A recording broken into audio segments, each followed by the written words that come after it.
This is the sound of a British engine over Korea, except it isn't flying British. It isn't even flying Western.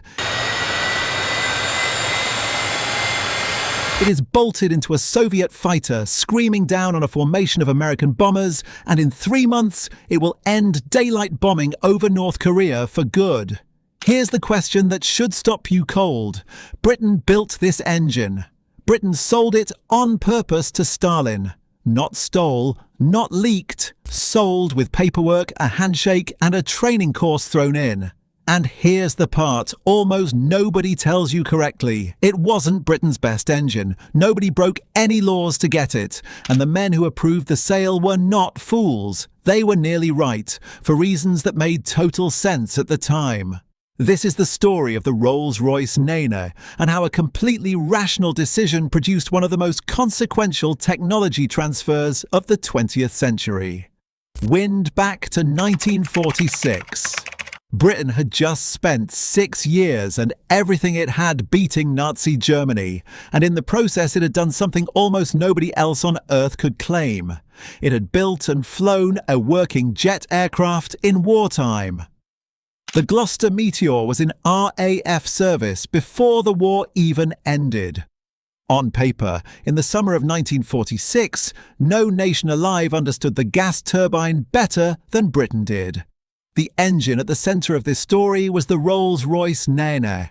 It was not a modest step forward. It roughly doubled the thrust of the jets that came before it, delivering around 5,000 pounds of thrust from a design that had gone from drawing board to test stand in under 6 months. It was, at the moment of its birth, the most powerful jet engine in the world. But Britain in 1946 was not a triumphant power counting its inventions. It was a country flat broke. It owed the United States enormous sums under Lend-Lease, its factories were exhausted, and the government of Clement Attlee was searching for anything that could be sold abroad for hard currency. Meanwhile, in Moscow, Soviet engineers were stuck. Their homegrown jets, built around captured German engines, could barely hold together, short-lived, underpowered, unreliable. When a Soviet designer floated the idea of simply buying what they needed from the British, Stalin is said to have scoffed. What fool will sell us his secrets? The fool, as it turned out, was nobody. Because when Soviet engineer Viktor Klimov arrived in Britain to ask, the answer was yes. The man who said yes was Stafford Cripps, president of the Board of Trade, and the deal he struck was not smuggling, it was commerce.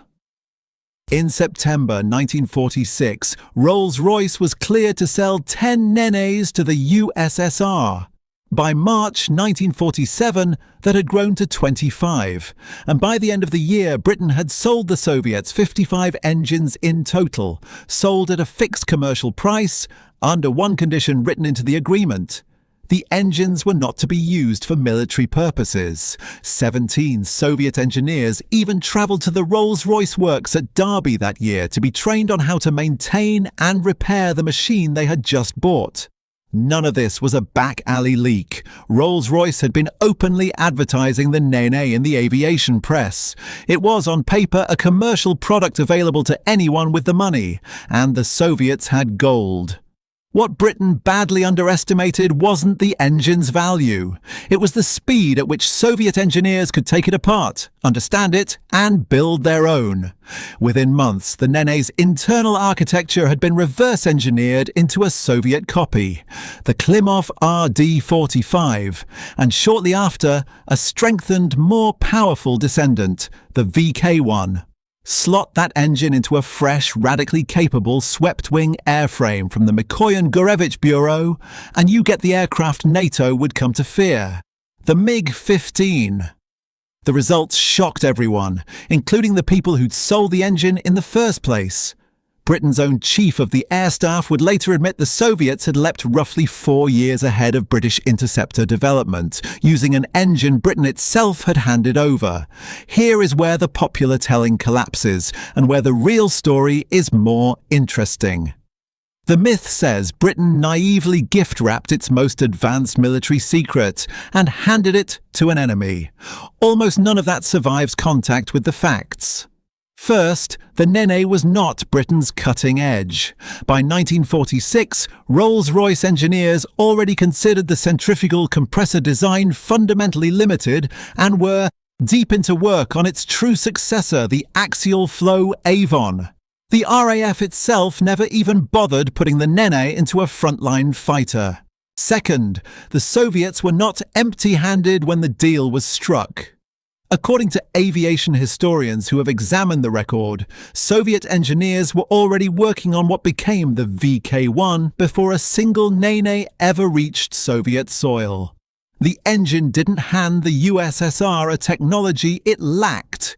It handed them a finished, flight-proven reference article that let them validate and accelerate work already underway, while removing the single greatest risk in fielding a new fighter. An engine that might fail during flight testing and kill the aircraft along with it. Third, nobody in London imagined the USSR was still an enemy in 1946. The Soviet Union had just absorbed staggering losses fighting alongside Britain against Hitler. Churchill's Iron Curtain speech was still months away. Britain, meanwhile, had just watched its own American ally quietly shut it out of atomic research it had helped build. In that climate, selling a commercial engine to a wartime ally for badly needed gold wasn't reckless. It was the kind of decision that looked entirely defensible on the day it was made. The real failure wasn't secrecy. It was miscalculation.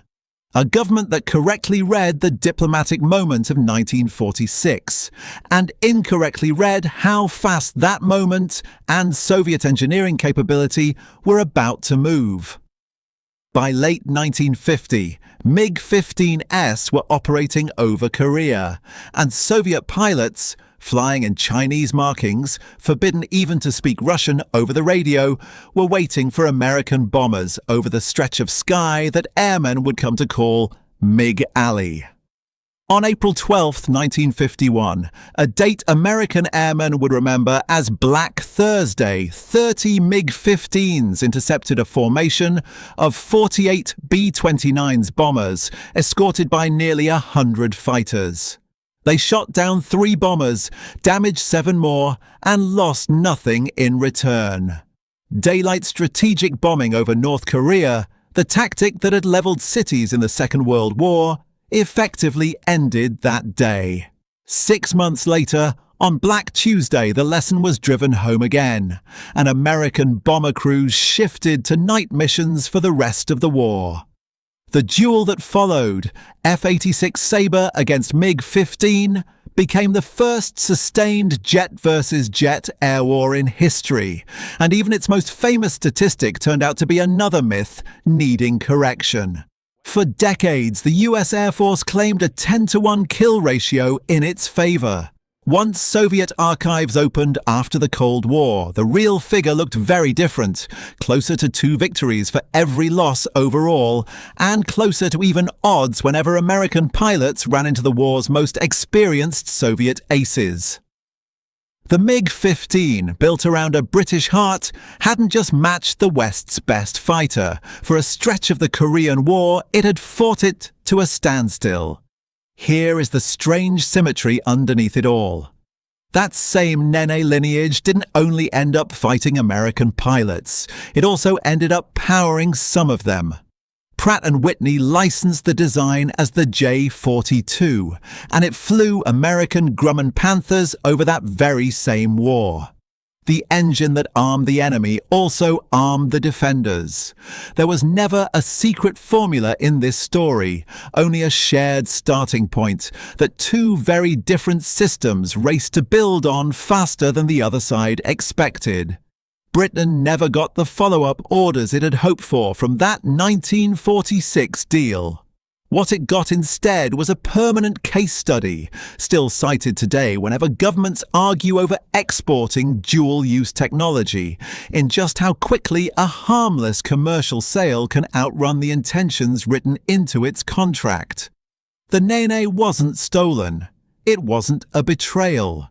It was a gamble on who the world's next enemy would be, made in the one window of time when that gamble looked safe.